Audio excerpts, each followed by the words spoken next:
Pleased to have with us tonight the president of the Agricultural Society of Trinidad and Tobago, Mr. Darrell Rampersad, as our special guest. Right, the topic for this afternoon is the challenges in the agricultural sector of Trinidad and Tobago. Right, challenges in agriculture. And I think it should be very straightforward as to why we would have chosen that as a critical topic that we need to discuss in Trinidad and Tobago. And let me just say this in layman's terminology so everybody will understand, right? Who do ball when they go to the supermarket? Who really do ball when they go to the supermarket? One of the main challenges we face in Trinidad and Tobago right now is the rising cost of food prices. I think I saw on Facebook today somebody posted that what used to cost them $2,500 maybe about 7 years ago is now $4,000 in the supermarket. So we've almost experienced a 50% increase in the cost of food prices in Trinidad and Tobago. And coupled with that, we all know we have a very high food import bill. We keep hearing buy local, buy local, buy local. But what is there to buy local? And sometimes the local goods is so much more expensive than the imported goods. Is it feasible for us to buy local? We certainly don't have the local variety compared to the foreign variety. So these are some of the challenges that we have in Trinidad and Tobago right now, right? And, it all goes back. We keep hearing, and we've been hearing for decades, that, we have no food security in Trinidad and Tobago. We cannot feed ourselves, right? We are a country that cannot feed ourselves. So we decided, it's been in the news, it's constantly the challenges that we face in the agricultural sector. It's constantly in the newspapers, on televisions. You hear different personalities coming out and complaining. You're hearing the plight of the farmers. You're hearing the plight of the fishermen, right? So we decided, we need to absolutely have this discussion. And as I said before, we're very, very pleased to have Mr. Darrell Rampersad. I'll tell you a little bit more about him as we get into the conversation. He is the president of the Agricultural Society of Trinidad and Tobago, also in the role of moderator, but someone who is very knowledgeable and who is also an executive of the Agricultural Society of Trinidad and Tobago is our own Safraz Ali, right? Safraz is also the treasurer of the Compass Foundation and would normally co-moderate with me along with our PRO, Chris Hussein. Right. I also want to especially welcome tonight members of the media and those of you all who have joined us on Zoom as well as Facebook. We are live on the Compass Foundation page as well as some of the UNC pages. Right. So welcome everyone. I think we have a much bigger audience than we normally do. This is it is quite an important topic. So we want to get into the conversation right away. I want to talk a little bit, first of all, about our guest of honor tonight, the president of the Agricultural Society, Mr. Darrell Rampersad. And who is Mr. Rampersad? Mr. Rampersad is from the farming village of Vega de Oropouche. He attended the Eastern Caribbean Institute of Agriculture and Forestry.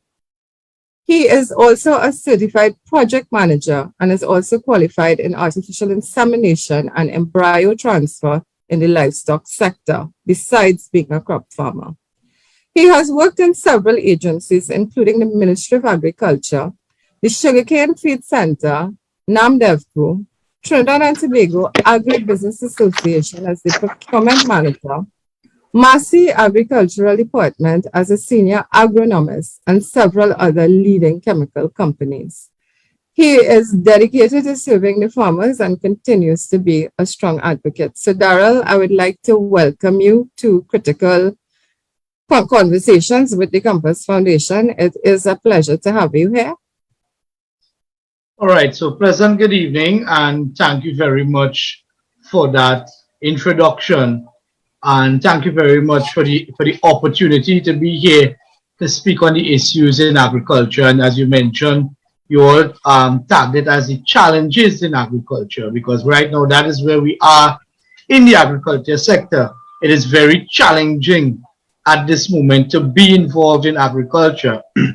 And thank you very much for the introduction, because some persons were recently questioning what is my experience in agriculture, right? So I grew up in agriculture. I worked in many different parts of the agricultural sector. So I understand the plights of the farming community. I face the same plights as the farmers of Trinidad and Tobago. So I feel the same constraints. I go through the same issues and constraints just as the farmers of Trinidad and Tobago, and I understand in the different sectors what it is taking place in terms of agriculture.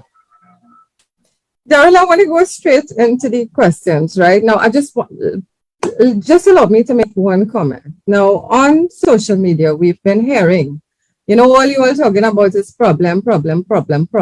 Everybody knows what the problems are. I mean, these problems have existed now for decades, right? And we have not been able to come to solutions to these problems. So people want to hear more about solutions, right? So as we get into the discussion, we want not just to identify what are the problems, but we want to know what are the solutions that need to be implemented. Okay? So I want to start off, first of all, by talking a little bit about the Agricultural Society of Trinidad and Tobago. And many people may not have heard of the Agricultural Society of Trinidad and Tobago. So could you just enlighten our viewers as to the role and functions of the Agricultural Society of Trinidad and Tobago? Well, first of all, the Agricultural Society is a body that advocates on behalf of all farmers within Trinidad and Tobago. And when we say agriculture, most times people think about linking agriculture to just crop farming. But the Agricultural Society represents all farming bodies, whether it be livestock, agriculture, aquaponics, hydroponics, whatever you may be involved in terms of agriculture. The Agricultural Society is the advocate that represents these individuals involved in terms of agriculture. And besides that, we are also responsible for the dissemination of knowledge and advancement of agriculture and all aspects of agriculture. That is the main role and function of the Agricultural Society of Trinidad and Tobago.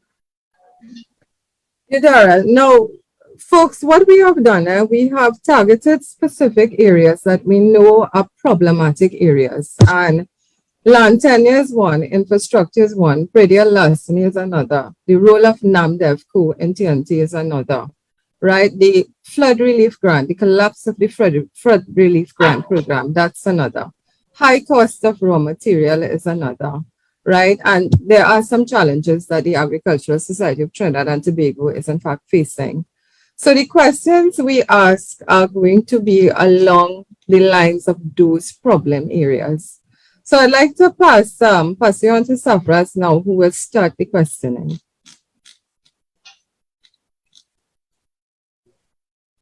Good night, everybody. You all hear me? Good night, Mr. Ali. All right. First of all, Mr. Rampersad, it's an honor to have you here. Being a executive member on the ASCT with you, and also being a Compass executive member also. The synergy is really, really fantastic. Having said that, agriculture is such an important area in our country and for potential future development that for years we have been getting it wrong, with the resulting hardships being faced by the farmers. Hence the reason why we at the Compass thought it very wise and prudent to have a program like this and to hear from a very important player such as yourself in the agriculture industry what are the problems. So we would like to jump straight into the meat of the matter and ask the first question, in that farmers have been complaining for years and years and years about land tenure and the difficulty they have been experiencing in getting their leases renewed, or even there are some farmers who have been planting a piece of garden for 30, 40 years and have not been able to get a lease from the Commissioner of State Land. Why has it, what are the issues surrounding land tenure for farmers, and how do you think can we fix it in moving forward? There's a second part to the question with respect to the recent proposal by Dr. Rowley and Foreman in putting all landed state land under one entity called single point access. Has the ASCT been consulted considering a proposal such as this? And what do you know about single point access in terms of, will the Commissioner of State Land fall under single point access, Is Clarence Rambarat in charge of single point access? There are a lot of unanswered questions. So it's a two-part question concerning the land tenure of farmers and also this whole issue of single point access.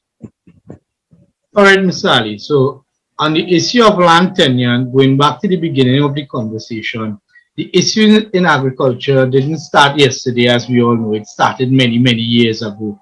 And one of it would have been since the closing or the closure of the Caroni Limited, right? After that, most of the lands were disbursed for the purpose of agriculture. And up to date, we still have former Caroni workers pleading and begging for the packages, awaiting the land. There are some who got the lands, and however, they are still awaiting proper infrastructure. When I became the president of the Agriculture Society, one of the first things that I did was actually made a visit to the Commissioner of State Lands. I believe you accompanied me on that meeting as well, because that was one of the issues that I wanted to have addressed immediately, right? And one of the questions I was asked is, why is it that a farmer has to wait between 20 to 30 years, right? And tell me something, if you are a farmer and you have already been working between 20 to 30 years, when you do receive the lease, it is of no value to you, and now you have to pass the lease on to your children, who has to in turn go through the same process at the same time, which is rather frustrating, right? And again, availability of land tenure and proper paperwork for your land tenure is what enables the farmer to move forward, because at the same time, in most cases, your land is the only piece of collateral that a farmer may have going forward when walking into a financial institution.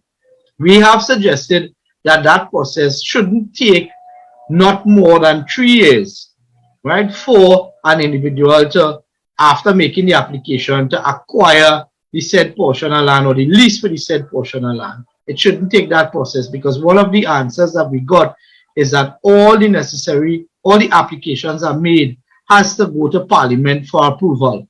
So tell me something, imagine hundreds of applicants, right, are waiting on approval from Cabinet.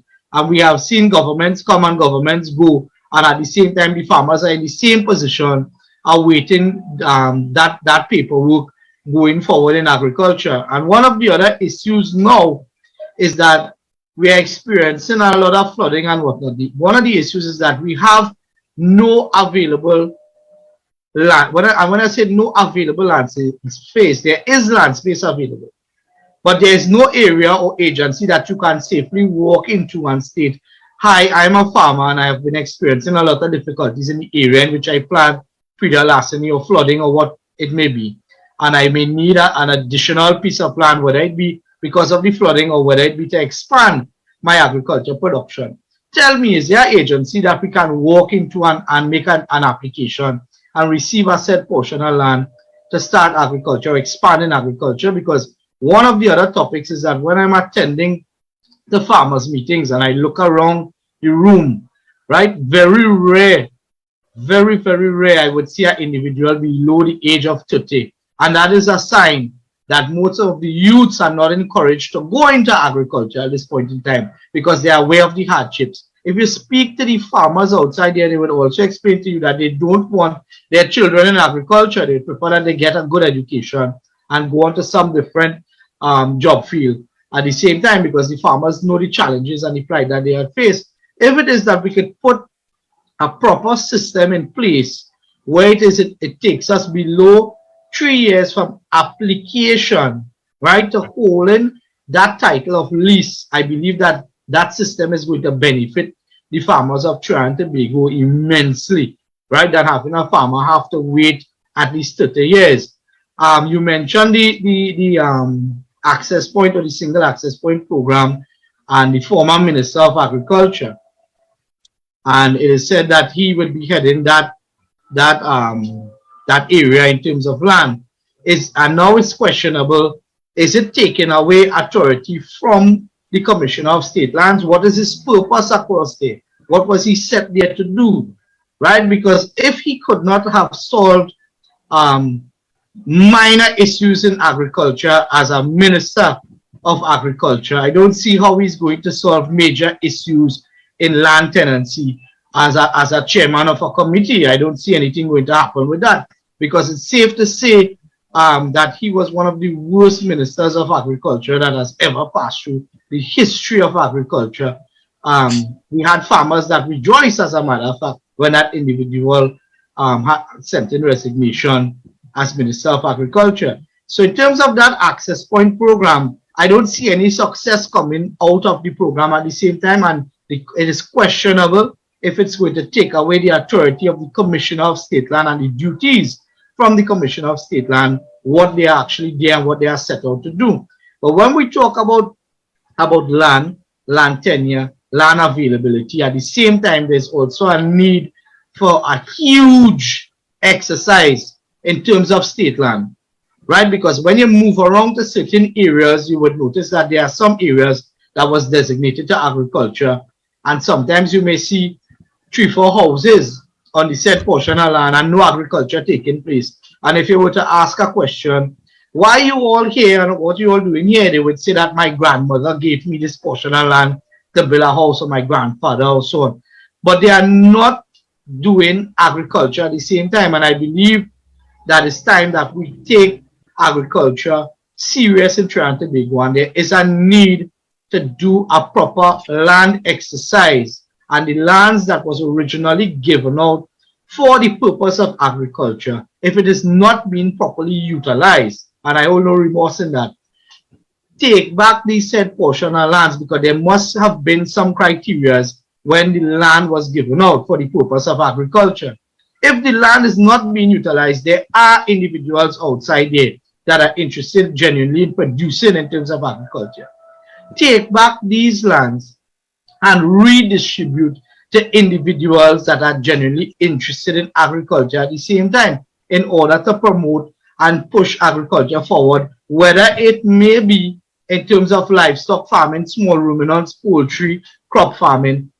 Redistribute the lands and ensure and set up a body that enforce the state land regulations in the proper way. Why wait after 3 generations has passed through the land then to go and ask a question, why are there 3 houses here? And why is there no agriculture taking place on the said portion of land? We need another body set up, or a committee within, right?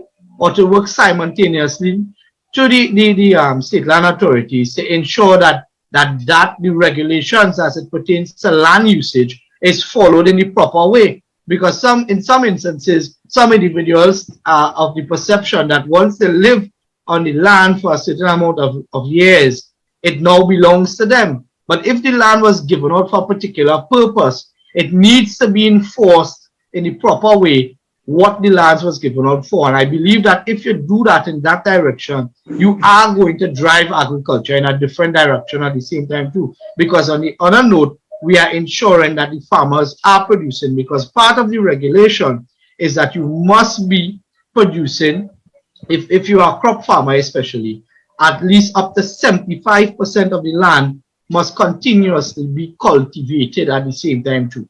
Other than that, you are in breach of a piece of land that you are holding. Mr. Rampersad, if I may just I want to unpack one little thing that you said. I know that Safraz, you were going down the line of the tenure and those things, and I really want to see where this conversation goes. But you mentioned that agriculture really isn't attractive to young persons, and there's no sort of incentive really. Well, the Ministry of Youth Development actually, and I want to get your thoughts on this, because of course this is a very I think it includes agriculture, even though it's under the Ministry of Youth Development. They would have given out, I believe, to 200 youths out of 1,600 applicants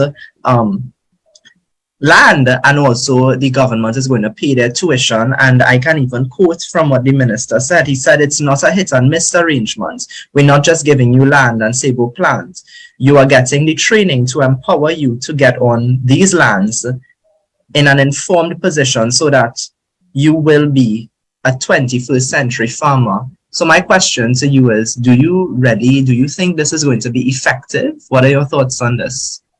Well, there is need for such a program where the youths are tutored, right?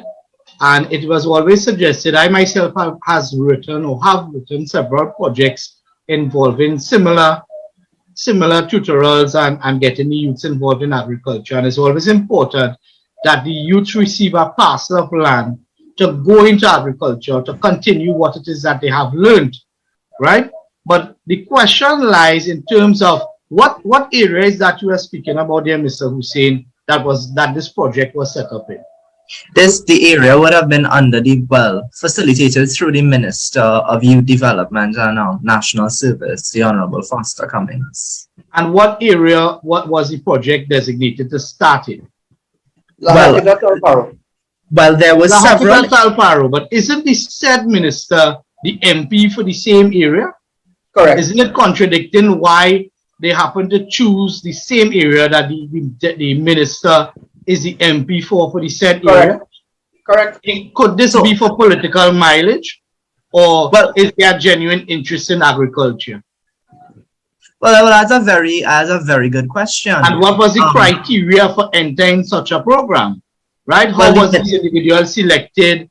Were they properly interviewed? Was it a first come, first serve? Because I have individuals who had called me and asked me, as the president of the Agriculture Society, Mr. Rampersad, could you give us a recommendation into that program? And when they made the necessary calls, it was told to them that it was more of a first come, first serve. So I am of the opinion that individuals were not properly interviewed for the said program, and it is questionable whether it was designed to target a certain amount of votes in a weaker lying area that the minister represents, right? Whilst I am not pointing my finger, right, I just want to say that it was questionable that the program was set within the same area that the minister is the MP of. Why wasn't it set in Pinal Debe, for example? Or why wasn't it set in Sandy Valley? Well, maybe the reason why is Pinal Debe is not a marginal constituency. Right. So on the other hand, as we talk about youths in agriculture, I believe that there are youths outside there that are genuinely interested in agriculture, and they may need that additional push to get into the agricultural sector, right? So such a program, right, and the concept of such a program, I believe, is an important one, right? And the question is continuity into such a program. If it's going to start there, is it going to take place in the other areas? Is it going to be extended in the other areas? And what is the criteria involved for monitoring such a system, right? Are we going to have individuals who attend the tutorial and then use the Homestead project to put up a house on it and live there, or is there going to be a body that continuously monitors such a program to ensure that what is learned and is enforced in the said area or within the said program? Because one of the things that we experience in Trinidad and Tobago is a lot of talk. We have a lot of talk shops, right? And we talk about agriculture on all political platforms. We talk about agriculture, and sometimes we launch big programs with big hopes. But when we look at the continuity in terms of that said program, right, in some cases after the launch, everybody forgets about the program. After the first batch of students pass through, sometimes nothing comes out of it. So I wish them well in that endeavor, and I hope to see that it pushes the youths into agriculture, and more youths can get the opportunity in different areas to get involved at the same time too. Why do you think that the Minister of Youth Development took he took his office to charge the way forward with this project, and not the Minister of Agriculture, seeing that this is an agriculture project? Why do you think that was possible? Is it that you maybe perhaps again because he's the MP for Lockett or Talparo? Well, it could be for both reasons, right? But I also spoke to him one or two times, and I know that he has a little interest in terms of agriculture, because he explained that once upon a time he was involved in agriculture from a very young age at the same time too. My only question was, why was it set within that particular area? And we would like to see such a program extended to other areas at the same time too. And again, we would like to know what is the criteria, right? If these individuals are interviewed, and how it is that you are accepted into the program. It can't just be a first come, first serve, because then if we go back to the issue of land tenure, which we was just speaking about, sometimes you may advertise lands in a particular planting project, right? And I could list Orange Grove as one of those. And you would have thousands of applicants for land. But the issue is, are these individuals applying for land for the purpose of agriculture? Or are these individuals applying for land grabbing situation, just to say that I am the holder of a parcel of land? And another issue that we need to address is that why do we have our genuine farmers outside there renting a portion of land? I know genuine farmers who are in the system up to 30 years, renting a portion of land from somebody who was allocated a piece of land who has no interest in agriculture. Revise that, give the portion of land to the individual who is planting it, and stop him from paying that rent that he's paying to somebody who has no interest in agriculture. Because I'll give you another scenario in terms of the losses that the farmers may face outside here. I had one farmer this year, one farmer that rented a portion of land for more than $50,000, right?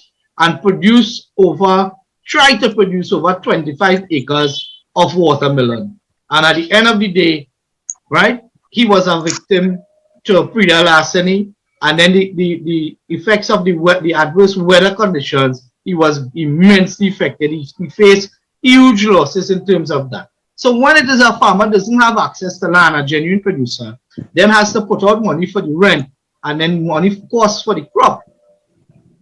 Explain to me, where is he going to turn to, or who is he going to turn to start over in agriculture after such a loss?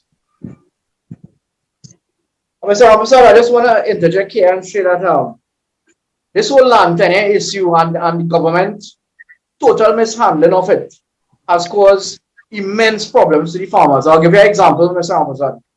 I received a call about 2 months ago from a farmer, and he was in tears, and he was telling me how there have some people coming and encroaching on the area that he was planting. He actually inherited this from his grandfather who passed to his father who passed to him. So we're watching at least over that 30-year period, they were planting on the land. But they had applied and they didn't get through with their land, with the lease from the commercial state land. It was taking so long. And whilst that process was going on, other people came, saw a piece of land and started to encroach on it and started to gangster the family. So much so that the family actually living in fear now, and they just thinking about packing up, just scrapping all their crops, take their losses and tried somewhere else to go and plant. Simply because they were not able to get a lease from the Commercial State Land Office under the Ministry of Agriculture. And I am saying that they are actually putting people against people by their inordinate delay in granting leases. I could give you another example here, Mr. Ali. Last year, around this exact same time, I remember making representation for some farmers that were planting land close to the Piako International Airport, but closer to the Maloney area on that side, right? And I remember at that point writing a couple of letters asking an audience with the then Minister of Agriculture, Clarence Shambra, explaining to the minister that these individuals are genuine producers in agriculture, right? These are farmers that were in 30 years, 20 years plus experience, and some of them were even third generation farmers. And I recall at that point in time writing to the then Minister of Agriculture, who then replied to me that none of these individuals are registered farmers. So he has no interest in seeking that. And I was very disappointed, right? Because all I was asking is an audience with the then minister to come out and at least pay a visit to the area and understand what it is was taking place. Because without land or land tenure, farmers cannot carry out their trade, right? I now have some of the same farmers, right, who are now squatting lands on the other side of the Piako International Airport. And recently, I had to go to the police station within the Piako area there to talk to the farmers, for the police to make an intervention, because farmers now are fighting farmers over land boundaries and so on. right? If it is that the farmers were allotted a proper parcel of land, and again, or a lease with their name attached to it, that they wouldn't have that issue.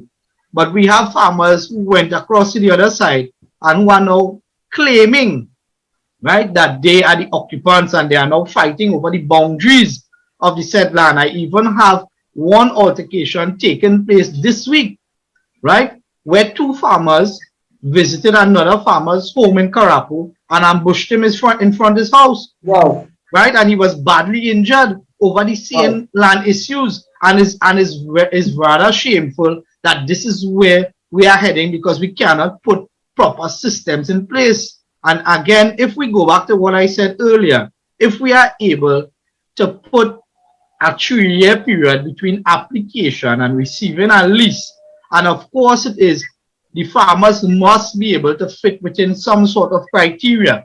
And again, we mentioned the Agriculture Society, as part of our strategic plan, had mentioned that we want to see a policy which would have been called the Recognized Farmers Policy. Because in many cases, if you do not have access to land tenure, you cannot access the incentive program at the same time too. So what we was asking is that if we can get the Recognized Farmers Policy in place, once it is that you meet the criteria as a producing farmer, you would have also been able to benefit from the incentive program, because a huge percentage of the farmers in Trinidad and Tobago do not receive the benefits of the incentive program.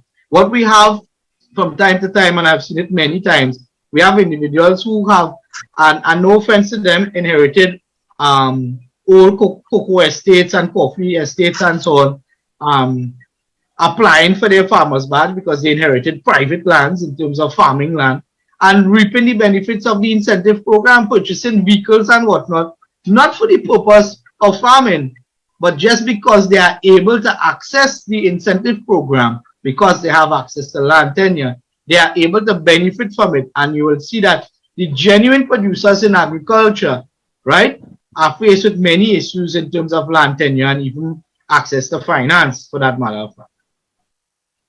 Well, Mr. Rampersad, I just want to state that hence the reason why the ASCT is so vital, yet still the government of the day is apparently not seeing the point of the ASCT, because the ASCT could have rendered assistance to the Ministry of Agriculture in helping in this process of land tenure. They could have, asked our assistance in terms of organizing farmers into groups, getting their documentation in order and so on. We can do that. The ASCT can provide that service. Well, if I'll shed some light on that, right? When I became the president again, I sent several correspondence to the then Minister of Agriculture, Mr. Rampersad, explaining to him that my approach would be a different one, that we prefer to partner with the Ministry of Agriculture and the other ministries to get the job done for the farmers of Trinidad and Tobago, right? I didn't go up for election just to fight against him as the minister or the government of the day. I went up for election as the president of the Agriculture Society to represent the farmers and make better opportunities for these individuals involved in farming. From that date of becoming the president of the Agriculture Society until his tenure, until he resigned as the Minister of Agriculture, I have never met with Mr. Rampersad to discuss any issues in agriculture. And with the new Minister of Agriculture, we are hoping that we are not heading down the same road, because I have already started sending correspondence to him, asking our audience with him to discuss the issues in agriculture and how we can partner to benefit the farmers of Trinidad and Tobago. And now I understand that there is some sort of advisory committee that was set up to the Minister of Agriculture. Some sort of advisory committee has been put in place to discuss different issues in terms of agriculture. But as the elected member to represent the farmers of Trinidad and Tobago, the Agriculture Society has no one sitting on that advisory committee to the minister. So how are they aware of some of the issues that is coming to the office of the Agriculture Society? Right? It's rather shameful, right, that we wasn't even given consideration to ask for a member to sit in the advisory committee that was put in place. I recently saw Shiraz Khan was appointed and given an opportunity to also sit in the advisory committee. And I'm wondering if it was because of religion that he was given the opportunity as a Muslim brother to sit in the committee. I don't know. I'm just asking, right? But on the Mr. other hand, Rampasad, yes, Mr. sir. Rampasad, you know, again, when we discuss consultation and if you're serious about putting together committees and stuff, you have to include stakeholders. Right. You mentioned something very startling there as it pertains to religion and those things. But why do you think that the Agricultural Society was not asked to sit on this committee? What are the reasons that you could possibly think of?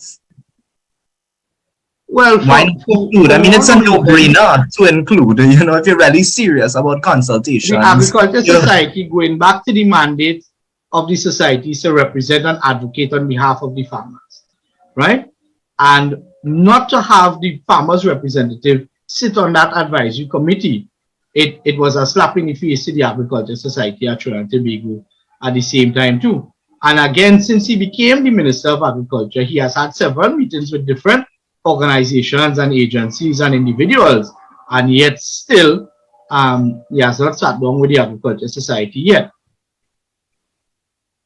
Well, so we are hoping, that's a nice we are discussion. hoping that we are not going down the same road that we went down with the former Minister of Agriculture, because at this point in time, the Agriculture Society is no longer prepared, right, to be in the background. It's time for the farmers of Trinidad and Tobago to come out and speak on the issues that is affecting them and have some resolution. And if it is that we can't partner, what are we doing? Are we really here to serve the farmers, or are we here for other agendas?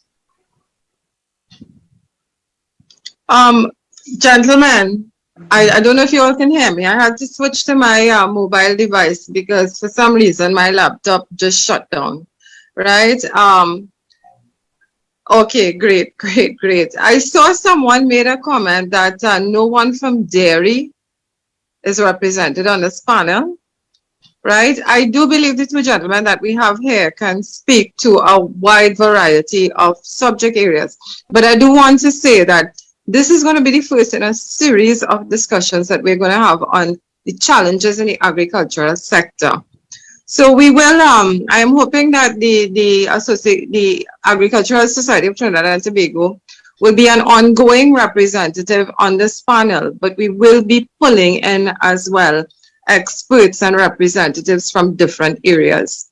So we're only getting started.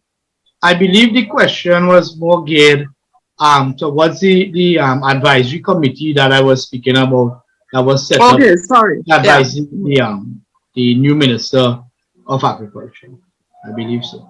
They can correct me if I am wrong. I believe so. Now, Mr. Rampasad, there's also an agriculture stimulus fund. I know in the budget, the 2022 fiscal budget, which is last year, there was the Minister of Finance would have spoken about the stimulus package. I know in 2021, he also spoke about the stimulus package. Can you give us some feedback on your thoughts on the agriculture stimulus fund? Well, we heard about $500 million in the previous year. And then we heard about $300 million Correct. in this fiscal year, right? And whilst we heard about that $500 million, I saw the agriculture sector in a very dilapidated condition, right, in terms of infrastructural development. And from that stimulus package, I believe it was geared towards improvement in agriculture.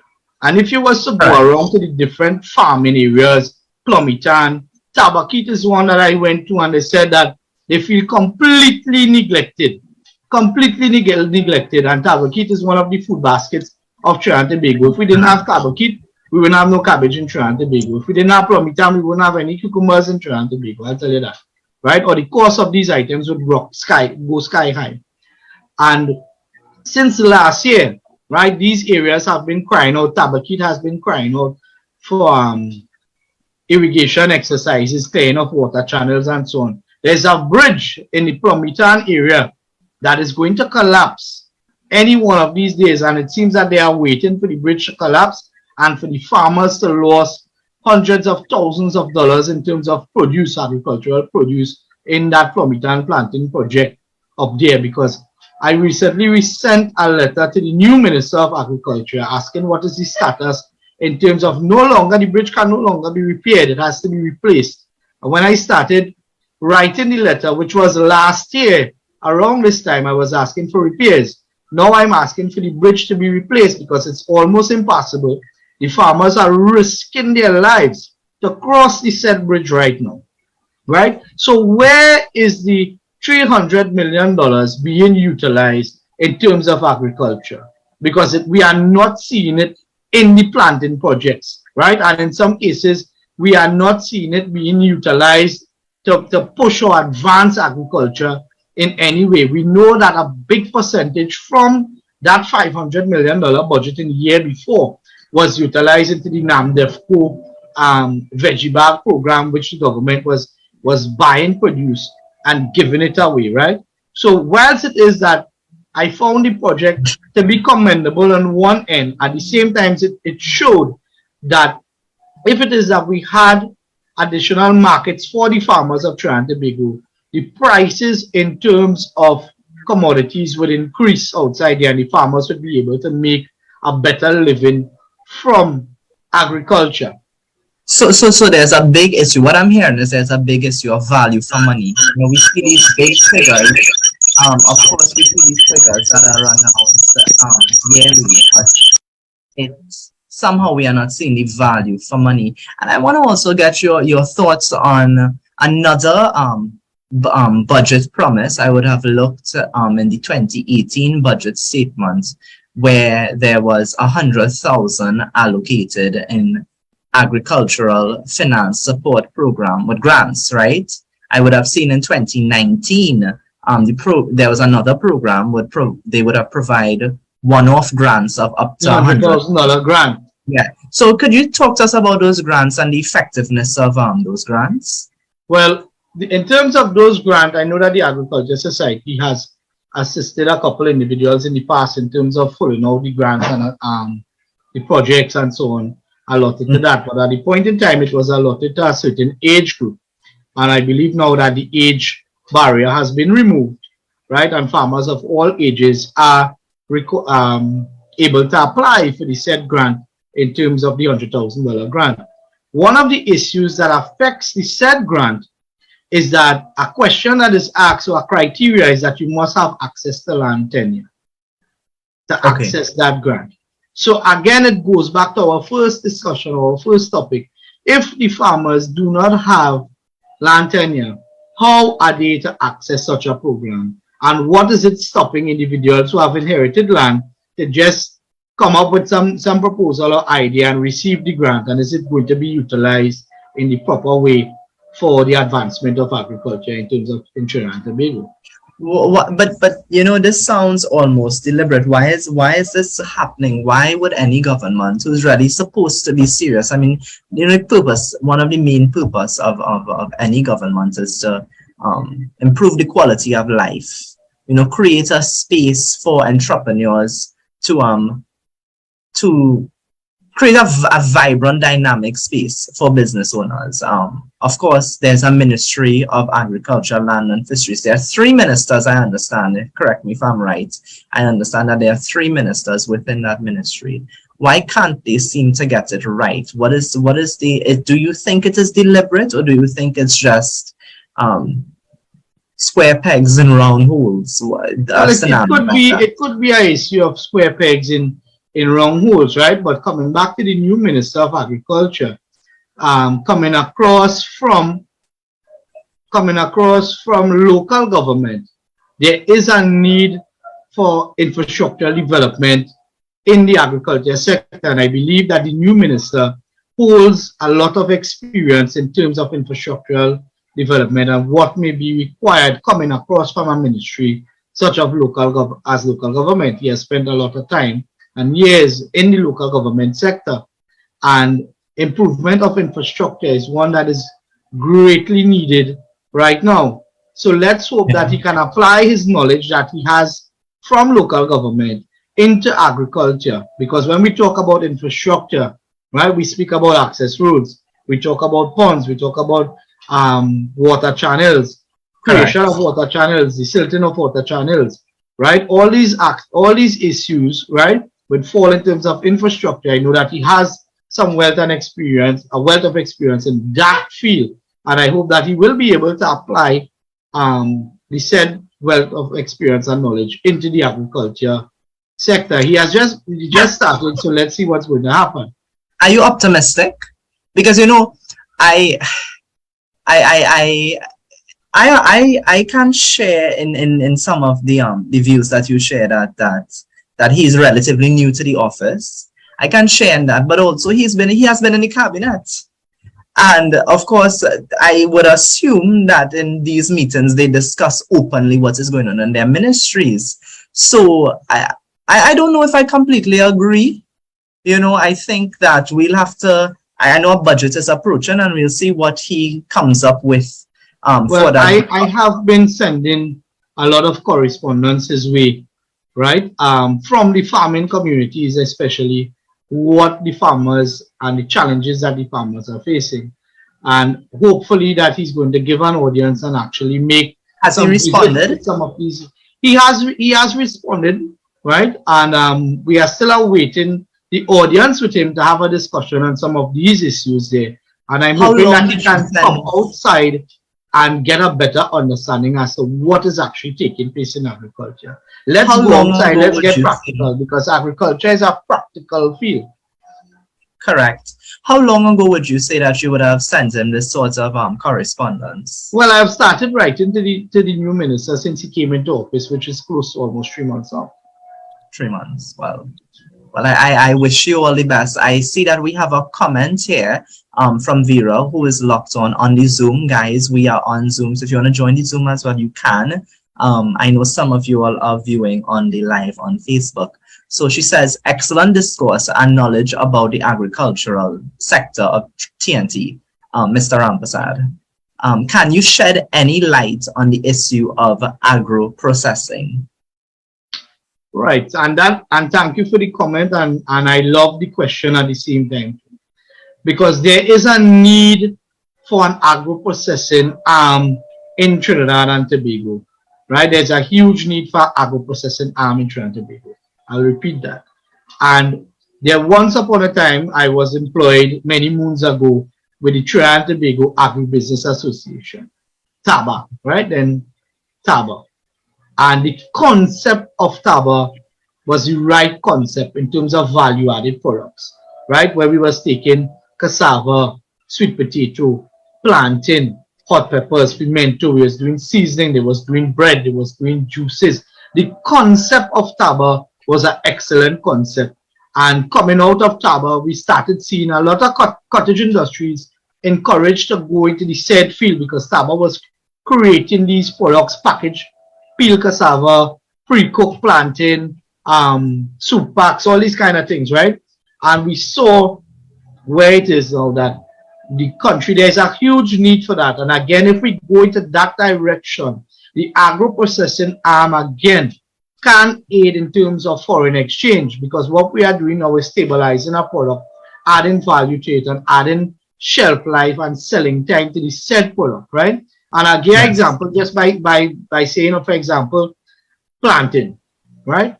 Raw plantain is sold anywhere between $3 to $5 a pound sometimes on the wholesale market, right? And the said commodity is then sold as a processed item, as a plantain chip, for just maybe 250 grams, is then sold for maybe $6 to $7. So look at the profit margin has increased by up to 40%, 50% by doing a value-added product.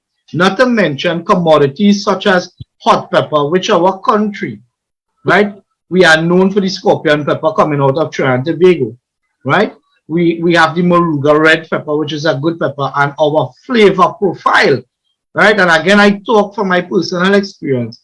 The flavor profile that we have coming out of the peppers of Trinidad and Tobago, right, is remarkable. We have a better flavor profile. There are other countries, due to the size of Trinidad, which may be able to compete with Trinidad and Tobago in terms of quantity.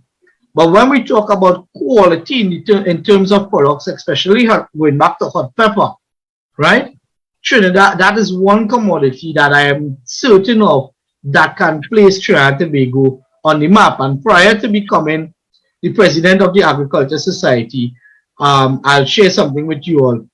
I so strongly believe in that agro-processing avenue that is one of the reasons why I stepped out of my job with Massey Distribution at the point in time to get involved in terms of agro-processing, because I saw the need for that. And at the same time too, when you are involved in agro-processing as a country, let's take it to that state, you are able to create farmers from non-farmers. And I'll explain what I mean by that statement.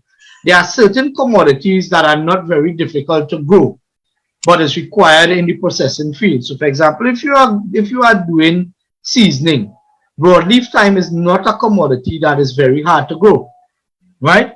It's easy, but so you create farmers out of non-farmers. Back in the day with Taba, we used to use the Dua for the miniature pomsity to make juice concentrate at that point in time, to make a juice concentrate that was almost equal to apple concentrate. And we was actually using the pulp to stabilize as a filler in pepper sauce at the same time too, right? Another avenue that we need to look at and add value again, right, which I now see is mostly private sector driven, is the chocolate sector in Trinidad and Tobago, right? And I want to commend areas such as the Lupino Cocoa Company, Montreal Cocoa Company, these areas, right? Because these private individuals has taken it upon themselves to go in that direction and create products from our local chocolate. Because politically, we will talk about having the best quality cocoa in Trinidad and Tobago when we leave Trinidad and Tobago and ask to talk about agriculture. But what are we doing with that? Well, how are we utilizing it? What efforts is being put into the marketing of the cocoa or cocoa, to say, that we have coming out of Trinidad and Tobago? We now have other avenues in terms of dairy products, right?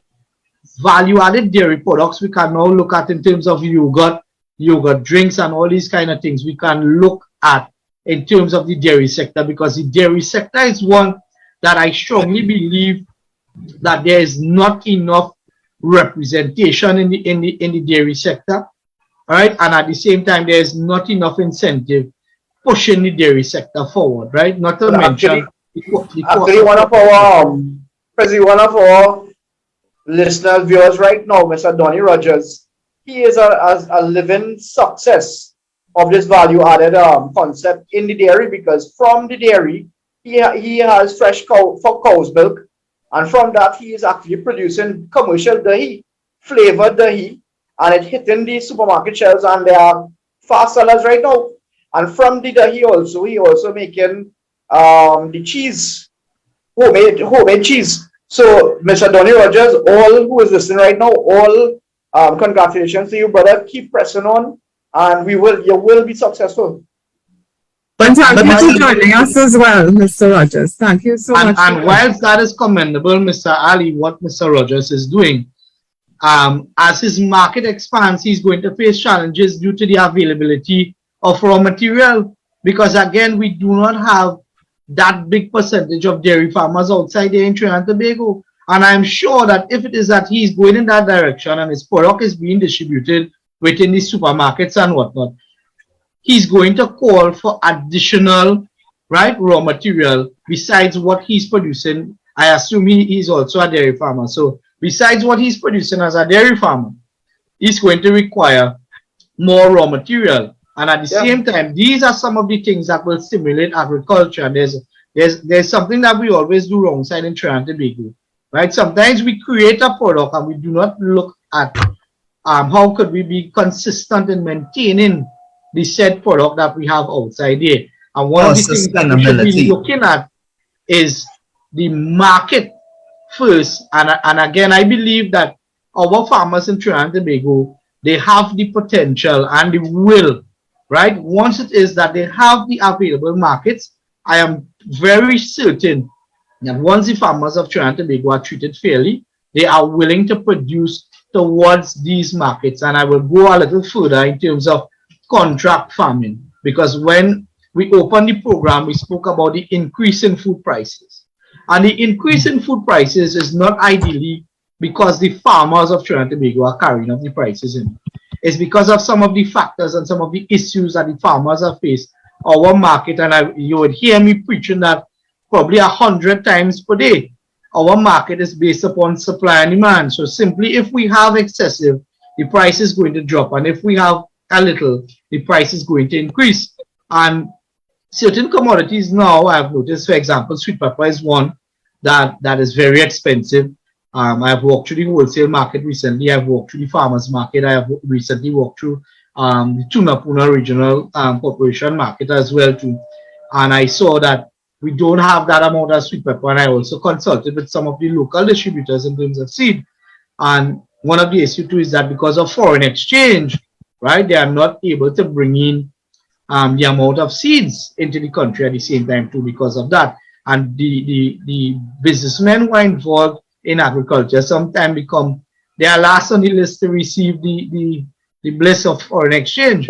But at the same time too, we need, right, that foreign exchange coming into, right, the agriculture sector in order to have a viable agriculture sector.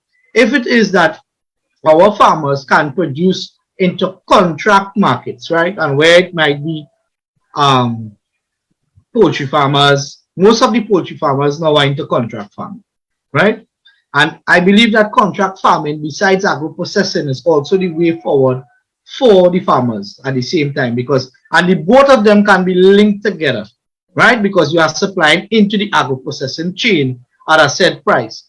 As a farmer, when we produce, one of the questions that is always asked between ourselves and talking, what price, boy, you feel this commodity going and sell for, right? And that is a question we cannot answer.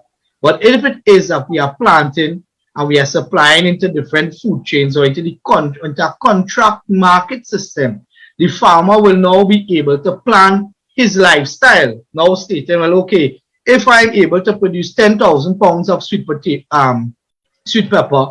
per crop at a price of $6 or $7, right, that's $70,000, he can now start to budget his lifestyle instead of living a life of risk, wondering if it is going to be sold, at what price it is going to be sold. Because at the same time, remember, agriculture, for most individuals involved in agriculture, that is their sole means of life. And if that crop happens to fail, right, the farmer faces all the risks and all the downfall at the same time too. So, Mr. Rampasad, one of the issues that you just mentioned was the foreign exchange issue, right?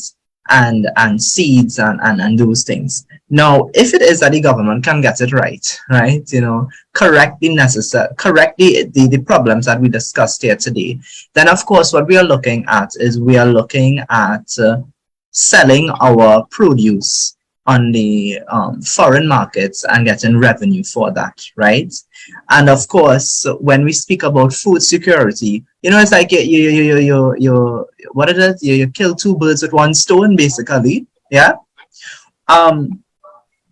Why is it that we hear a lot about lowering the food import bill? I heard the Minister of Trade and Industry, she spoke about this in the budget, and I hear a lot about it, but I do not see any sort of true identifiable plan that can really lower the food import bill. What are your thoughts on this? Well, first of all, when we speak about the food import bill, there are a lot of commodities on the said food import bill that are not produced commercially in Trinidad and Tobago that make up the said food import bill, right? So that is one of the things that we need to take into consideration. The second thing that we need to take into consideration if we are interested in bringing down the food import bill is what are the items in terms of consumables, daily consumables, are high on the food import bill. Recently, the Agriculture Society was in discussion with the Embassy of China, right, to do a few projects as a matter of fact. One of that was introduction to a new variety of grass that would have been utilized in a feed substitution project. That is one. So if we were able to bring down the cost of feed, we would have been able to bring down the cost of poultry, livestock, small ruminant for commodities at the same time too, because the cost of feed, right, makes up more than 50 to 60% of the input costs in that sector there.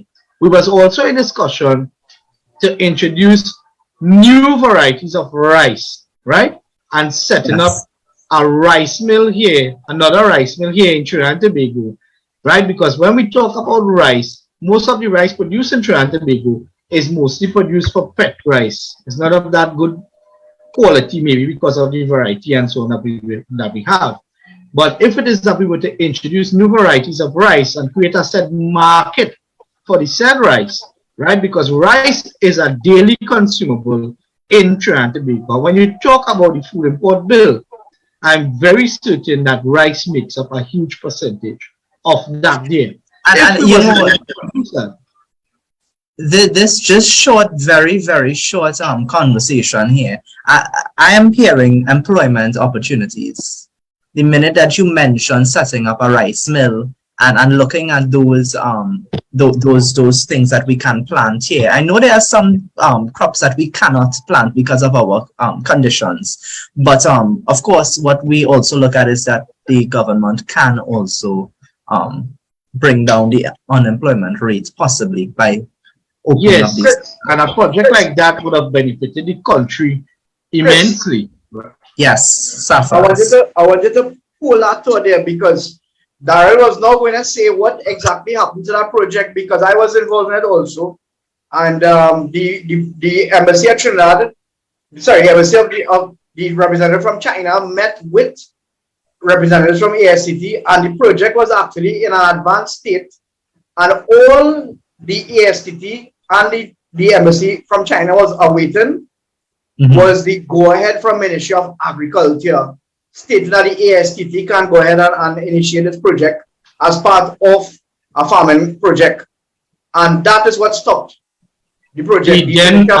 Then Minister of Agriculture refused to give the go-ahead in such a project that would have benefited. Imagine that. Because it would have provided, again, as you mentioned, right, we would have had an opportunity to reduce the food import bill, provide employment at the same time, and we was not going to reinvent the wheel. And because reason being, we have rice farmers in Trinidad and Tobago, and we have farmers who are fully equipped with the equipment necessary for rice farming in Trinidad and Tobago. So we were not going to reinvent the wheel. It's just to go back to these same individuals and present the opportunity to them, right, to get back into that sector. However, we have had the rice farmers here in Trinidad and Tobago who are now coming out of that field because they no longer see it as a sustainable industry whilst they are waiting, while they are waiting months for payment, right? Months for payment for the said rice crop. And hence the reason why you would see other commodities on the market are now dropping in terms of price, like sweet potato and so on, because rice farmers with larger parcels of land are now going into commodities such as sweet potato and corn and these things, because they are now looking for another avenue to maintain and sustain their families at the same time too, right? So we wasn't going to reinvent the wheel, but we was going to reintroduce to the same farmers that we have here another avenue to get back into rice farming at the same time. So just for our viewership knowledge, there were two projects involved. There was a special grass project, as the President Darrell said, where this grass would have acted as a substitute for feed. So the grass is high in protein, high in nutrients, and so on, and you'll be able to process the grass into pellets, and you'll be able to feed your different animals like the goat, the cattle, the rabbits, the chicken, right? Depending on the what they call it, the ratio that you're going to mix it with the other ingredients. But the grass would have been a good project because it's a high proteinaceous, high nutritious grass for the animals. So it would have been a feed substitute, which would affect positively the whole livestock industry, from chickens, cattle, goats, everything. Yet still, the Ministry of Agriculture did not recognize the ASTT to go ahead and initiate the discussion with the Chinese embassy, and the two projects fell flat. Wow. I see that we have some questions on the live here. I am seeing that one question, someone said, do we have any thoughts on canned fruits? Do you have any thoughts on canned fruits? Well, since the years of maybe the late 1970s, right, and going into the early 1980s, there was discussion for Trinidad to go into canned fruits such as mangoes, right? Because we have some of the best varieties of mangoes in Trinidad and Tobago. And again, going into such an industry, you would see, again, the need for agro-processing, value-added products at the same time, right?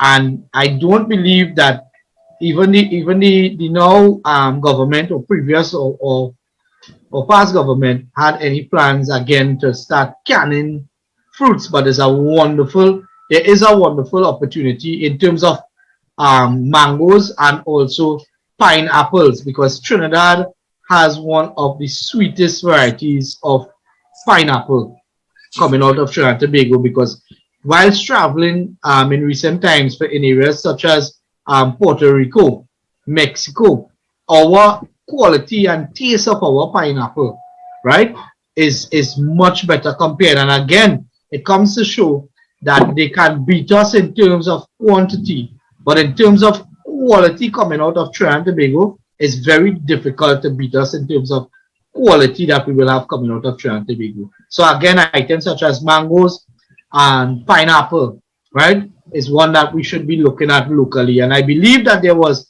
a processing area or a designated area built in the Moruga area to also facilitate the pineapple farmers in that region there, right, somewhere in Moruga. I visited the site, and so far I believe that there's one individual that has at least one of the units there. So the question is that facility going to be turned into another white elephant, right? Or is it going to be the cost, is the government going to reduce the cost in terms of the rental for the said units to give the other individuals an opportunity to go into agro-processing? Because the facility was built along that line to facilitate the pineapple farmers, cassava, and even the individuals involved in fish. I'm glad you brought up that $100 million facility that was built in Moruga.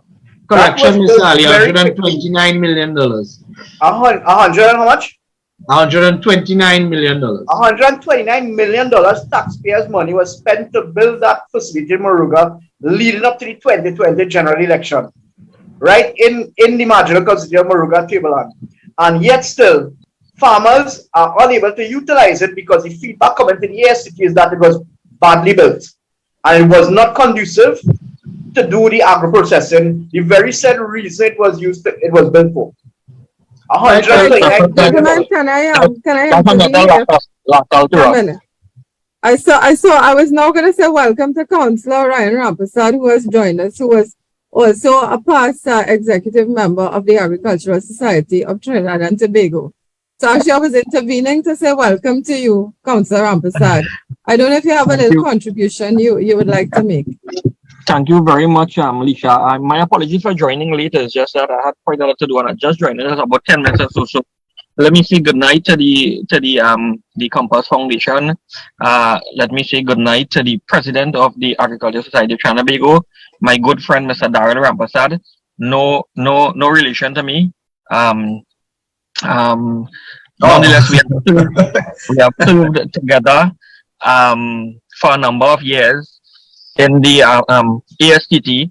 I know Darrell and his team did a Herculean task, pulled off a Herculean task in changing the direction of the ASTT about 2 years ago or so. Maybe it was what was needed in the ASTT. I'm just going to make a couple quick comments. I understand Donnie Rogers is on also, so I want to say good night to Donnie Rogers, a very good guy who really has agriculture very close to his heart, not just for himself, but for the country. Donnie was very much a part of the Project Hope that the Honorable Kamala Persad-Bissessar would have pulled off in the constituency of La Hocketa Talparo leading up to the 2020 election. Donnie played a very vital and critical role in training most of these young guys in becoming agripreneurs. And it was a new term to me and a new term to quite a lot of people. But Donnie gave of himself selflessly. So I want to say thanks to Donnie. As we were speaking about the canned, I know Chris raised one of the issues about the canned fruits and so on, and President Darrell was speaking about mangoes and pineapples. Just a short time ago, maybe about 2 or 3 years ago, Trinidad was featured for its pineapple on Sesame Street. I'm not sure if you all remember that. So Trinidad, No, so Chris, I don't know. I'll get that link and send to you because we know the wide audience of Sesame Street is probably one of those shows that has a global reach. And our Trinidad farmers were featured, so Trinidad has the finest flavored cocoa. We had the finest, we have good flavored pineapple. Councillor, so you mean we make Sesame Street under this government? It had nothing to do with the government. It has to do with the farmers of Trinidad and Tobago. Absolutely nothing to do with the government. Saffras. Good night to Saffras, my good friend also. So we have, No credit for them. We have good pineapple. As we know, the canned pineapple, one of the most famous brands would be the Dole pineapple. Correct. Yeah. So I think we could even beat back the world in Dole also. We had one of the most famous Doles in Trinidad also, right? Back in those days. The elder ones, Christian mightn't get that one, right? But the elder ones might get that. So No, I don't know. yeah, I might have to Google that.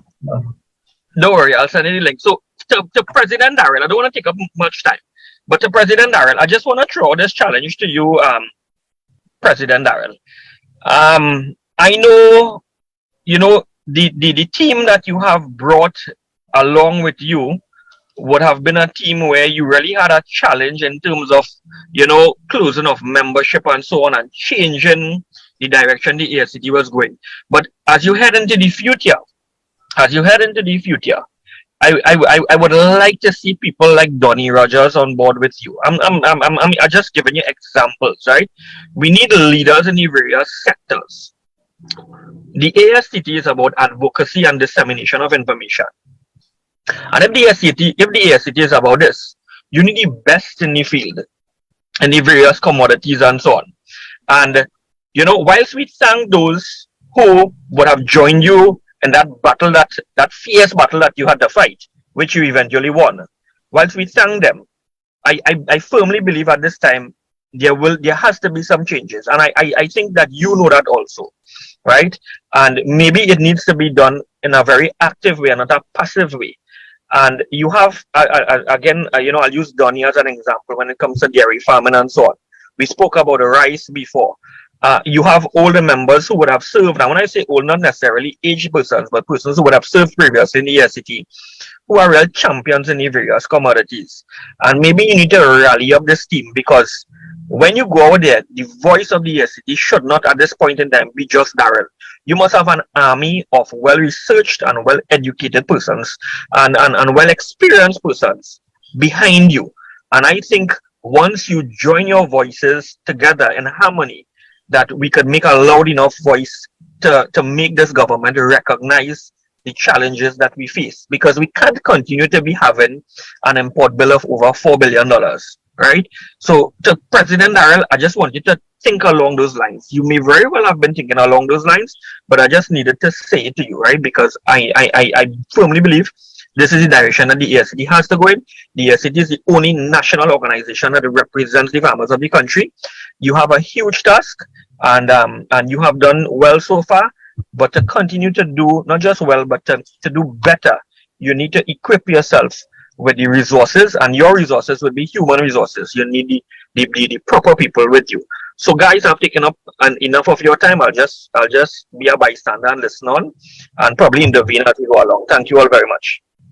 Thank you, Councillor Rampasad. I see Mr. Rogers has his hand up. So, Mr. Rogers, please take the mic. Thank you, and good night, one and all.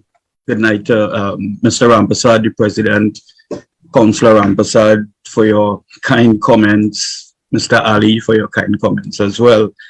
Well, my name got called so much, it would be bad if I do say something at this stage, right? So, Mr. Rampasad touched on an issue. Both Rampasads touch on an issue. And what I'd just like to share with the panel and the listeners, as it relates to that project where persons were invited to get these homesteads for basically for agriculture use. I think that we are missing the bus and we are starting wrong. And I'm saying that respectfully. If we look at global trends, now I will use global trends as a benchmark, because unless we realize this, everything we do locally is global, right? If we produce the smallest item, it's global because we have global competitors coming at our shores. We have numerous different lines that we have to compete with. So if we look at global trends in training and development, the entire term of agripreneurship has not really been at the forefront of the conversation locally. Added to that is that what I have seen has been subtractive of every conversation, unfortunately, and every undertaking is a sustainable ecosystem that could propel the participants to go forward successfully and sustainably, right? Now, global models will show that you don't just need training for 2-3 months and then you go out there and do what you have to do. No, training in this regard should be done in an ecosystem where there is constant monitoring, evaluation. It deals with the recognition of learning gaps so that you come back and do training afterwards to ensure that when you go out there, your chances of failure is very little and every possible mitigating aspect could be addressed as time goes on. And I think that with the absence of a entrepreneurial or agripreneurial ecosystem, we are not starting right. We are just adopting the same old model of come take a little training, you're gonna know how to add one-on-one, and you go out there and you do things, you get resources from the state, and there is no true sustainability added to that. You know, so that is just what I have to say tonight on this, and I would really like for you all to think about that, because we can't keep doing the same thing over and over and over and expect a different result. We all know what that means, you know. So thank you for your time and thank you for all your kind comments.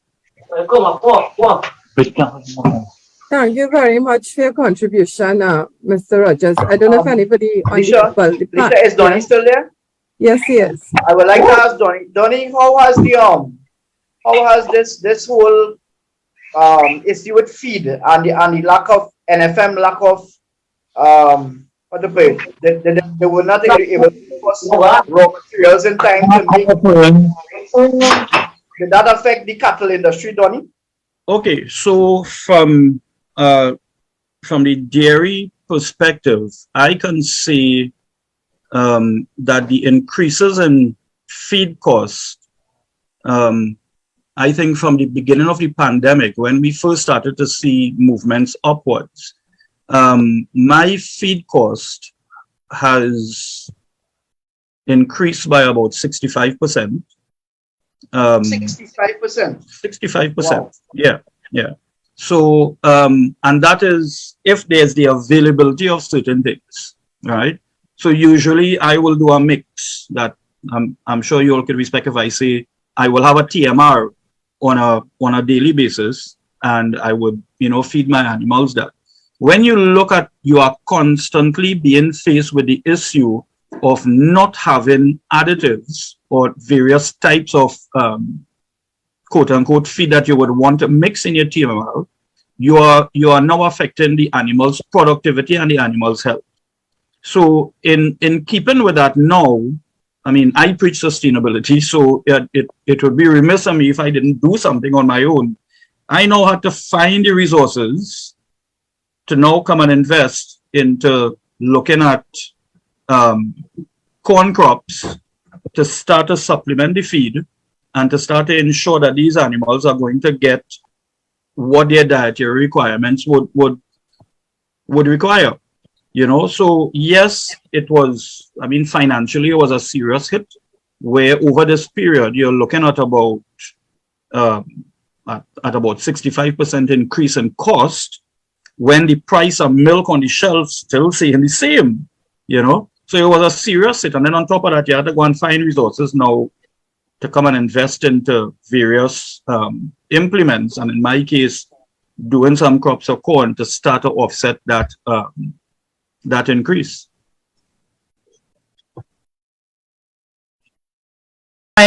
You know, as somebody young in this, I also looked in preparing for tonight's conversation. As you all would have seen, that I would have looked at the budget, I would have looked at responses. I also looked at the opposition's manifesto in 2020, and I noticed that they had a plan for a St. Martin sugar manufacturing facility. I also noticed that they had an agro-processing complex sort of facility. And when we have these discussions tonight, and we obviously acknowledge that there's a space for these things, someone on the live asked a question. I am not seeing the question anymore because, as you know, the live is constantly moving. But they would have asked about syrups. They spoke to the sugarcane and syrups in Trinidad and Tobago, and what can we do to harness this product. Right. So, Mr. Hussein, in light of that item that was mentioned there, right? You see now that there is room for, again, development in terms of the agro-processing industry, where there are more than one commodity that can be introduced that is locally produced in Trinidad and Tobago. And when you talk about syrup, moving away from also even cane sugar, there are other syrups that we can do, again, pineapple, guava, mango. There are a number of commodities that we can look at when we think about value-added products. And the market is one that once you are able to work the market, there's always room in the market for another commodity or another brand. Let me give you an example of that. When Bertie's pepper sauce came onto the supermarket shelves, right? We were told another pepper sauce brand, right? I'm just saying. But again, they was able to take the local pepper and turn it into an international brand. Bertie's pepper sauce, if I may say, is one that is now being utilized internationally. So it comes to show that there's always room in the market for additional products, and there is work to be done to develop said products. And I listened to the two comments from Mr. Rampasad, no relation to me, but has been like a brother to me for a number of years. And one thing that Mr. Rampasad also did mention is that he's also a practicing farmer. So he understands the challenges that is faced in the agriculture sector, and he has also served with me in the Agriculture Society of Trinidad and Tobago. We both served as directors there. And part of being a good leader is also being a good listener and taking advice sometimes. So I know that he understands what it is he was speaking about, and I will take his advice into consideration. And as Mr. Rogers mentioned, the different challenges in the market, again, he has taken it upon himself to move away from what we would have called the government dependency syndrome, and started looking for solutions for his own problems, right? And which has been working for him thus far. But we have also mentioned, and Mr. Councillor Rampasad mentioned, that it's time that we all come together and put the thoughts together to get the job done, right? And I strongly agree with that, because there are a number of individuals and qualified individuals and practicing individuals in the agriculture sector that I believe that should be heard outside there, and who has a valuable opinion. And the Agriculture Society is a home for these individuals. And I want to make and extend my arms outside here as the president of the Agriculture Society to anybody who is listening right now, that my telephone is always on. My number is 396-3916. right? I share my number with anybody in the public, and feel free to contact me to become a member of the Agriculture Society moving forward if you want to join that revolution of changing agriculture in Trinidad and Tobago.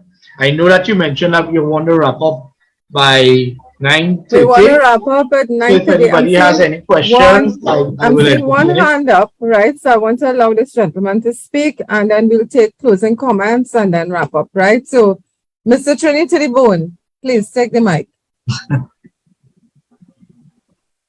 Good night, ladies and gentlemen. Again, once again, let me commend you, Alicia, and others for a very informative program here tonight. I want to take the conversation in a different direction. I noticed that Mr. Rampasad didn't give us part of his portfolio or ex-portfolio. I don't know what it is. His discussions tonight seems to suggest X. You were a candidate in the ruling party for elections on, I believe, Porupun La Vega. Why haven't you voiced all of this using your political affiliation? Why wasn't some of this voiced? All that you voiced here tonight it impressed me. I wasn't expecting this discussion to go this way. Why wasn't all of this voiced using your political affiliation with the government? And in addition to that, you mentioned something that troubled me. You said that 500,000 was used for Namvenco to do the hamper project. How is money from agriculture going into social welfare programs? Isn't that wrong?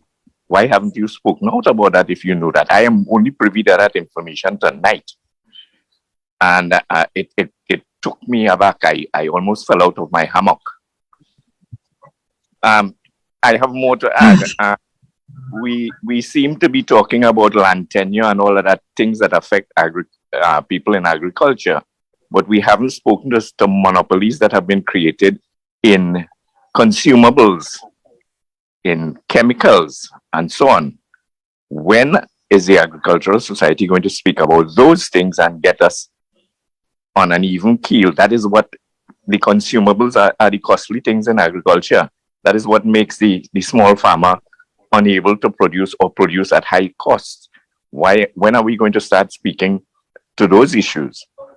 Okay, so that's a lot for you to chew on in this short time. Thank you. So we'll allow Darrell to Mr. Rampasad. Right. So as he mentioned, the Agricultural Society of Trinidad and Tobago is a politically neutral organization. And when I am called upon, when I was once affiliated many moons ago with the now ruling party, the People's National Movement, I am still the farmers' representative of Trinidad and Tobago. So I will hold no remorse in the statements of or being honest when I'm called upon to make a statement as it regards to the farming community, right? Because there's no secret outside there. I have a duty to fulfill as the president of the Agricultural Society of Trinidad and Tobago that is not bound to any political party. I'm bound to the farmers of Trinidad and Tobago, and I hold a responsibility to them, right? And if those issues, whether it be the ruling party or another party, I hold no remorse when I speak about the issues in terms of agriculture. And when I speak as the president of the Agricultural Society, I try to voice my honest opinion as to what it is exactly taking place outside there in agriculture, right? So yes, it is that I was once affiliated to the now ruling party, but that is many years ago.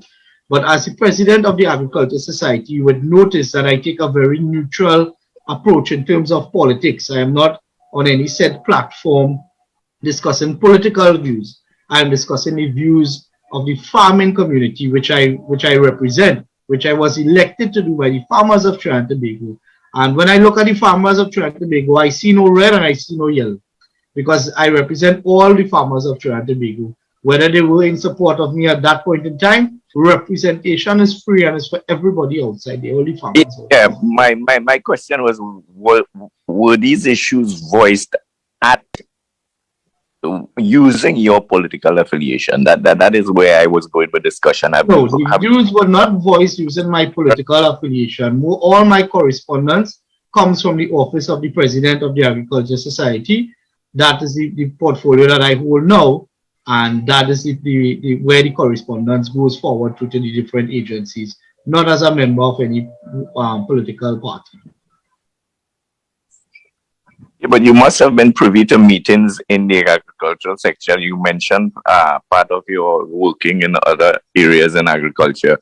Wasn't this voiced from 2015 till now in political meetings? Not necessarily not political meetings, but it has been voiced in different sectors, right? Because again, when I represent the Society of the Farmers, I never represented them from any political standpoint. When I was asked to contest the then local election some 10 years ago, right, it was for the betterment of the community. And where there's a call to serve people, I will always be there. No, I'm just saying, just like you're speaking out now, I'm thinking that if I were in your position, I would use my I don't want to use the word leverage, but I'm forced to use it.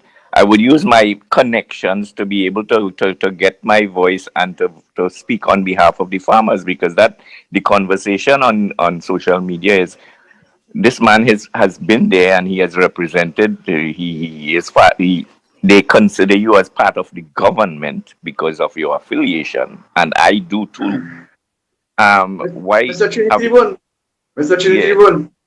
put it this way: if the Minister of Agriculture, Clarence Rambarat, refused to meet with Dara Rampersad for almost a year and a half, going on 2 years, and then we have Kazim Hussain, who about 2 months now, about 2.5 months now, he's Minister of Agriculture, and yet to meet the President of the ASTT. What does that tell you of this administration commitment to meeting with the ASTT and to charting a way forward for the farmers? I think it's self-explanatory. Right. Well, you have answered my question there now. You have answered. So we have gotten negative responses from the government in relation to these issues. And it can also be that I have inherited an organization with a lot of stigma attached to the said organization. And as another individual mentioned, my task is not an easy one, right? Taking the Agriculture Society out of that stigma and heading into the direction that the society should actually be in, and actually bringing back the membership of the Agriculture Society to being the genuine farmers and producers of Trinidad and Tobago, and not somebody's friend and cousin and brother, and not having a board of a daughter, a son-in-law, a son, and a friend at the same time too. It's about representing, and I like the idea, and the society is already discussing making the necessary changes in terms of thinking, being futuristic, of having representatives, because the categories for the election, which may be sugar and cocoa and other industries, right? We now see that we have different sectors outside here, right? So we would like to see the Agriculture Society is discussing that we have on the board of the Agriculture Society a livestock representative, a named poultry representative, members of the apiaries division, right? Somebody who represents new technologies, somebody who represents the agro-processing industries. And this is where we want to see, for example, when it is that we have critical issues in agriculture, we have a representative for that particular field in agriculture that sits around the table there, that the Agricultural Society can now come up, right, with a good, and now presently we have a good strategic plan again, which we are waiting on the minister, right, to discuss in terms of implementation of new technologies. I know that we are out of time. We may have to have a part 2 to this program, right? But there is a need, right, to encourage youths in agriculture and encourage even the existing farmers to head into that direction of new technologies in agriculture. And again, issues such as combating climate change and other things. We need to change the infrastructure in terms of agriculture when dealing with crop and livestock farming to combat some of these issues there. So I believe that if I'm given the opportunity, I would be willing to return to have a part 2 of this session here, because we barely touched, we barely scarred the issues in terms of agriculture, and I really enjoyed the discussion with the individuals that we have out there. Trinity DeBone, I respect your opinion at the same time too, and coming from that background, I would have also expected that, just as you was expected, that we would have been given a better opportunity to serve the farmers of Trinidad and Tobago. That is why I said that I now sit as Darrell Rampersad, President of the Agriculture Society, neutral towards all political parties. Right. Mr. Rampersad, I would like to stick up in the conversation here. I see Ryan have his hand up now. Okay, Councillor, we'll give you the floor. Yeah, Alicia, thank you very much. I know we are wrapping up. So I just want to commend yourself and Chris and Safraz, and I don't know if I missed anyone else in terms of the hosts, right? Definitely, as Darrell Rampersad indicated, you all should continue in this vein. I know you have different sectors of society that you all tackle, but in terms of agriculture, maybe you can work with the president of the ACT and get some of the other groups involved. We have quite a lot of farmers groups around the country, and get them involved, get them on Zoom and hear what they are saying. To the president of the ASCT, I want to remind you, to Trinity DeBone, let me start with him, right? I want to tell you that with my guys, I just reached home. If you hear my dogs barking, I apologize for that, right? I'm out in the yard and electricity gone, so I have to remain out in the yard to speak to you all. I have never seen Darrell, display any biased behavior towards any political party over the period of time that I've known him. I know that he would have contested a local government election a number of years ago, but he has always remained neutral and put the farmers first, and I definitely I admire that about him. For the time that I have been I was a director at the ACT, probably 1 year I was not a councillor, 2012 to 2013, and then afterwards I would have become a councillor, local government councillor under the UNC, and definitely most of my views would have been framed around the policies of the UNC. But I've seen Darrell maintain a neutral stance, and in fairness to the previous president, also I'm not sure if Darrell would agree with me. I think he may. The previous president also, just like himself, would have really sought to get the neutral people, the neutral minded people on board. And maybe this government, I believe this government, because everything is political to them, they felt that they did not control the ACT, and they would have moved in a direction to mash up the ACT, to say it in local parlance then. And that has brought about a lot of challenges to Darrell and his team. So Darrell, I want to remind you, president of the ACT, you met with the councillors of the Couva Tabaki Talpa Regional Corporation early in your term, and we remain committed to serving the farmers. You can call on us at any point in time. We continue in the vein that we would have promised you, where we assist farmers with our equipment, with our backhoe, our trucks, and so on. Whatever resources we have that we can help the farmers, farmers take a priority in Couva Tabaki Talpa Regional Corporation. And you can call on us at any point in time. We will continue to support the farmers of this country, and we'll continue to support the ASCT. Thanks, guys. Have a good night. Thank you, As a Councillor matter Rampersad. of fact, Leash, as a matter of fact, let me just say this real quick. Mr. Rampersad and his team would have met with the chairman of the United National Congress, Mr. Dave Tanku, who also indicated that all UNC corporations will be willing to help the ASTT to bring some measure of relief to farmers in terms of the heavy equipment also. Is that right also, Mr. Rampersad? Correct. Just to cut across here, to clear the misconception that I'm seeing here, my bringing in the political affiliation was just to wonder why there wasn't an attempt by Mr. Rampersad to use his connection to push the agriculture agenda more forcefully in using association with the government. It's not to knock on him for being politically aligned. Please. That was not. Thank you, Trinity DeBone, and I believe the question was fairly answered, right? Now we are out of time, gentlemen, ladies and gentlemen, right? A question here now. I want to just, before I go, Mr. Renison Jeffrey, thank you for joining us.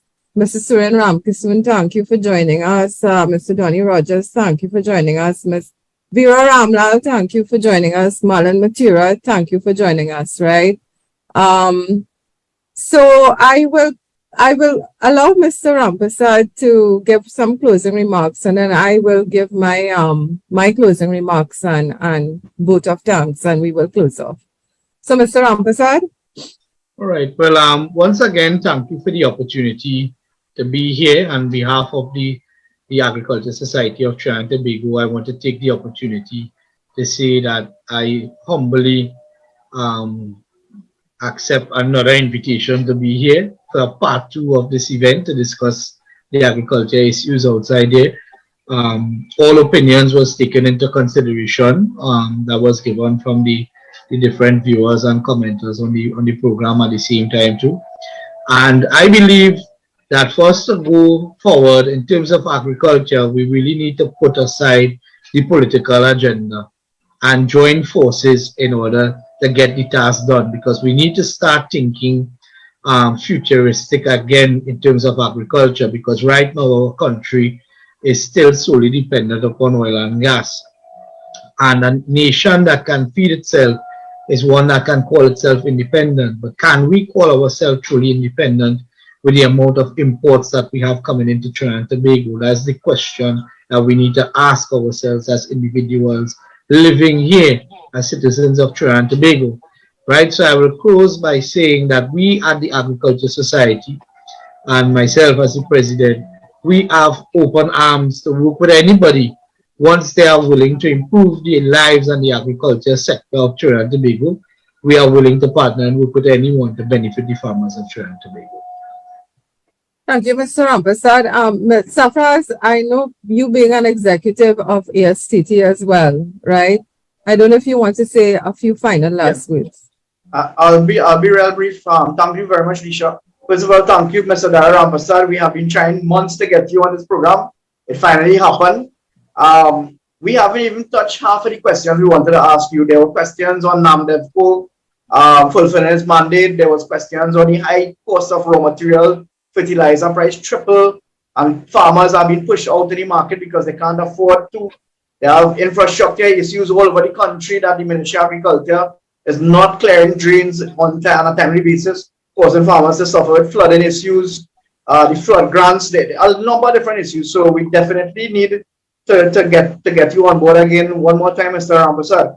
But one thing I want to mention, and I remember this, I actually learned this from you, Daryl. I remember you giving a lecture to our farming group, and it was the same value added industry we were talking about. And you compare the price of a barrel of pepper mash. Now, pepper mash is used is precursor for pepper sauce, is a precursor for pepper spray. From the raw pepper, you make a pepper mash, and then you can do anything with a pepper mash. So a barrel of pepper mash is actually 1,000 US. 1,000 US for a barrel of pepper mash, compared to a barrel of oil, which goes for about 80 US. So you all do the maths. 80 US for a barrel of oil compared to 1,000 US for a barrel of pepper mash. So it's a no-brainer. We have to go into the value-added industry, into downstream of the agriculture products. That is where the money is. But we need leadership. We need the initiative to push the farmers to create that incentive environment for farmers and businessmen to go that route. So I wait for part 2. I just want to say thank you, Daryl, for being on your executive. We have Hansa, we have Marlon Matura, we have Gregory Reese, we have Surin, we have Rihanna, we have Duki. I hope I didn't miss out anybody, but these are the active members on the executive that working with the ASCT to bring that sort of advocacy and relief to the farmers. I also want to thank the Compass Foundation for Chris, Lisha, Jermaine, Dolores, Adam, for this fantastic organization we have for. Thank you very much, and we will stay safe. Okay, thank you. Now, I will be very, very brief. I do want to repeat Daryl's number. I know someone asked on the chat. 396-3916, right? That is Daryl Rampersad, President of the Agricultural Society of Trinidad and Tobago. And as he said, feel free to contact him anytime. Now, I would like to thank you sincerely, Mr. Rampersad, for coming here with us. This is just part one. I've heeded the call to have an ongoing series and for us to incorporate more stakeholders into this discussion. And this will happen. So Safraz, right away, you being an executive on both the Compass Foundation as well as the Agricultural Society of Trinidad and Tobago, that project is in your hand. So we will decide on a frequency to continue with these panel discussions, and we will try to put together a panel that represents more stakeholders, right? So we will be guided by the Agricultural Society of Trinidad and Tobago, and as well as all of the professionals who would have joined us tonight, right? Ladies and gentlemen, thank you all in the audience, in media. I want to thank you for coming. In the audience as well, both who's connected via Zoom and Facebook. Thank you all for joining us. I've seen a few regular names and faces with us all the time, and we do appreciate the support. So on that note, ladies and gentlemen, Trinidad and Tobago, stay safe, and we will see you soon again. Good night. Good night.